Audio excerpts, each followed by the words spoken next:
안녕하세요. 요한복음 문맥성경 보고 전하기의 배동환 목사입니다. 오늘도 요한복음을 문맥성경으로 묵상하는 시간입니다. 오늘은 23번째 시간으로 요한복음 1장 26절, 27절 말씀이 되겠습니다. 먼저 본문 말씀을 보겠습니다. 본문 말씀 이렇게 되어 있네요.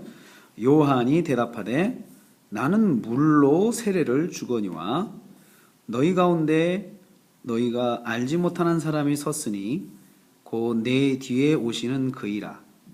나는 그의 신발끈을 풀기도 감당치 못하겠노라 하더라. 자, 요한이 대답한 말이 여기서 여기까지 진행이 되네요. 그렇죠?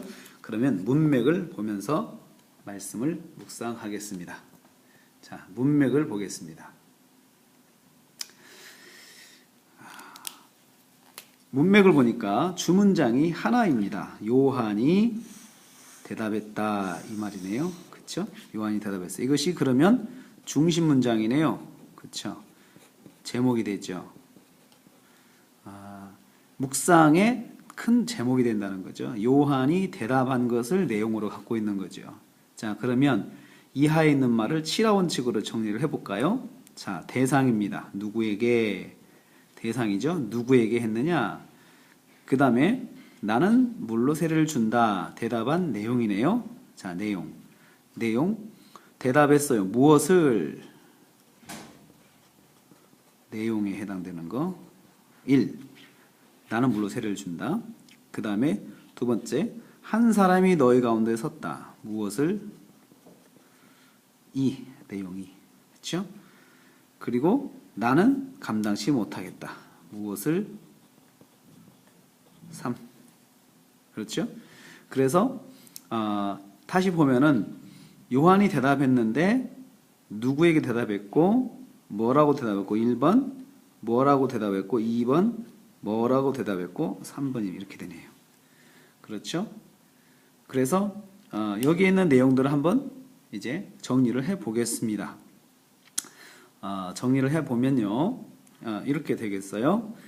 자, 요한이 대답했다. 이것을 주어까지 묶어가지고 요한이 그들에게 대답했다. 이렇게 정리해 보겠습니다.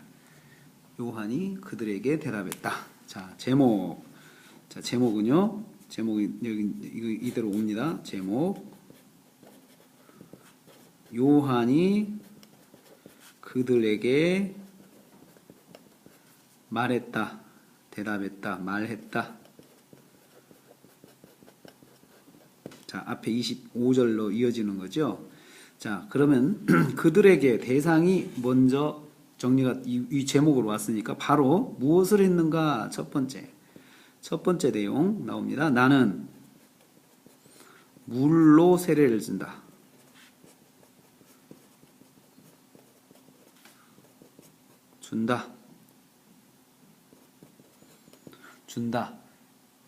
준다라고 했고요. 두 번째 내용은 뭐죠? 여기죠? 그렇죠? 한 사람이 너희 가운데 섰다.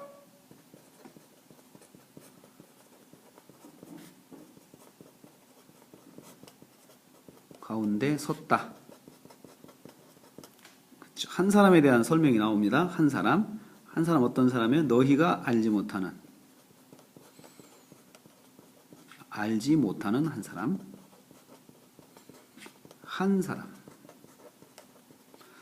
두 번째 한 사람이요. 내 뒤에 오시는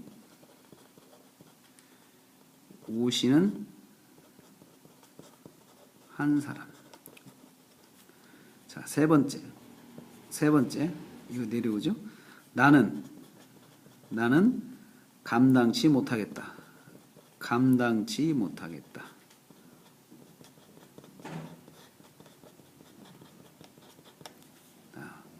그럼 감당치 못할 내용이 나오네요. 내가 그의 신들매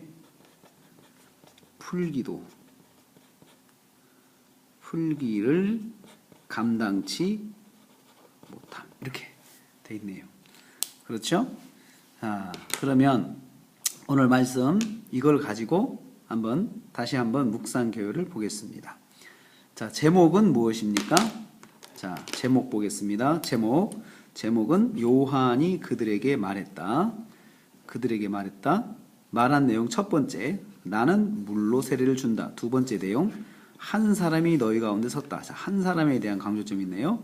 세 번째, 나는 감당하지 못하겠다. 이렇게 세 가지 문장으로 세 가지 내용을 말했습니다. 요한이 대답한 것이 지금 26절과 27절에 이어지는 것은 지금 세 개가 진행이 되고 있습니다.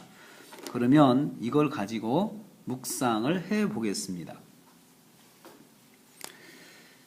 구체적으로 묵상합니다. 요한이 그들에게 말했습니다. 자, 여기서 그들은 누굽니까? 요한이 그들에게 말했는데 그들은 누굽니까? 앞에 24절에서 보면 바리새인들이 보낸 사람들이에요. 바리새인들이 보낸 자예요. 그러면서 질문했죠. 뭐라고 질문했습니까? 요한에게 네가 그리스도도 아니고 또 엘리야도 아니고 그 선지자도 아니면 왜 세례 주냐 이거죠. 왜 세례를 주고 있느냐라고 그렇게 질문을 했죠. 바로 그 질문을 받은 요한이 그 질문한 그 사람들한테 말했습니다. 대답한 거죠. 자, 대답을 들어봅시다. 뭐라고 대답했습니까? 첫 번째, 뭐라고 했죠? 나는 물로 세례를 준다. 왜 세례를 주냐고 물었는데 나는 물로 세례를 준다. 나의 세례에 대해서 말했네요. 나의 세례는 물이다. 물로 주는 것이다. 자, 왜 세례를 주냐라고 할 때는 이러이러기 때문에 내가 세례를 준다라고 대답을 해야 되는데 그냥 나는 물로 세례를 준다. 요한 자신의 세례에 대해서 세례를 아주 낮춘 것입니다. 예? 나는 물로 세례를 줄 뿐이다.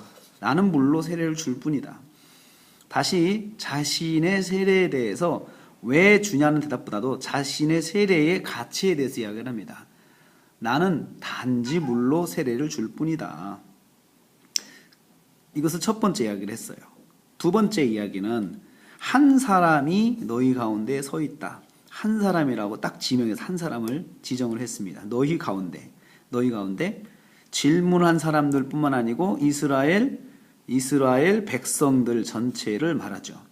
이 사람들 가운데 서 있다. 이미 서 있다. 완료형으로 되어 있어요. 완료형으로 해서 이미 와 있다. 이미 와 계신다 이 말이죠. 와 계신다. 그런데 그분이 어떤 분이냐라면 설명을 한 두 가지로 설명하면 너희가 알지 못하는 아직은 알지 못한단 말이죠. 아직은 너희가 알지 못하는데 그분은 이미 너희 가운데 와 계신다라는 거죠. 계신다. 그리고 내 뒤에 오시는 분이시다. 내 뒤라고 하는 것은 나처럼 하시는 일을 한다는 거죠. 나처럼. 그러니까 자신이 세례를 준 것처럼 그분도 오셔서 세례를 줄 것을 암시하고 있어요. 내 뒤에 오시는 분이다. 내 뒤에 오시는 나를 보면 언젠가는 본다는 이야기죠. 만나게 된다는 거죠. 그리고 세 번째 무엇을 이야기했습니까? 나는 감당치 못한다. 무엇을 감당치 못해요? 그의 신들림의 풀기를 감당치 못한다. 자, 감당치 못한다고 하는 건 요한은 누구죠? 지금 백성들에게 칭송을 받고 백성들로부터 존경받고 백성들로부터 무한한 인기를 가진 요한조차도 감당치 못한다. 자격이 없다라는 뜻이기도 하고요. 자격이 없다. 그리고 할 수 없다. 이런 뜻입니다. 또 자격이 없다. 가치가 없는 자다. 어떤 가치요? 그의 신들매 그분 누구예요? 내 뒤에 오시는 분의 신들면 신발끈을 말해. 신발은 샌들을 말해. 샌들. 유대인들의 샌들의 끈을 내가 풀어주는 것도 그것조차도 할 수 없는 종이 하는 일이죠. 종이 하는 일인데 그분의 종도 안 된다는 이야기예요. 예? 그거조차도 나는 가치가 없는 자다. 가치가 없는 자다라고 자기를 말합니다. 여기에서 요한은 자신과 예수님, 뒤에 오시는 예수님과의 관계를 잘 표현을 했어요. 관계. 이건 가치조차 없는 관계예요. 자기는 그냥 종처럼 신발끈이라도 풀 수 있는 가치조차 없는 사람이 자신이라고 말을 하고 있습니다. 자, 왜 세례를 주냐고 질문을 받았을 때 나는 가치조차 없는 사람이라고 그렇게 다시 한번 말을 합니다. 여기에서 저는 세 번째 있는 내용을 가지고 적용을 해 보겠습니다. 자, 요한이 받은 질문은 왜 세례를 주냐는 것인데 요한은 그 질문에 대해서 답을 할 때 자신이 어떤 자인가를 말을 했어요. 나는 가치가 없는 사람이다. 가치가 없는 사람이다. 그분에게 있어서 가치가 없는 사람이다. 자기 자신의 정체성을 분명히 가지고 있는 사람이에요. 절대로 놓지를 않고 있습니다. 이게 요한의 좋은 점입니다. 우리는 계속해서 요한이 자기 자신의 정체성을 놓고 흔들리지 않는 걸 봅니다. 사람들은 흔들려고 찾아오지만 요한은 흔들리지 않습니다. 내가 누구인가? 이 정체성을 붙잡고 사는 것이 이 시대에 있어서 아주 중요합니다. 저와 여러분은 누구입니까? 하나님의 자녀 아닙니까? 바로 이 정체성을 놓지 마십시오. 이 정체성을 흔들고자 마귀가 많은 시련을 줄 것입니다. 유혹도 올 것입니다. 우리 자신의 가치를 가지고 정체성 자체를 흔들려고 할 것입니다. 요한은 여기에 넘어지지 않은 사람입니다. 오늘은 여기까지입니다. 세상의 모든 성도가 문맥성경으로 묵상하는 그날까지 배동안의 요문부전은 달려갑니다. 다음 시간에 뵙겠습니다. 할렐루야.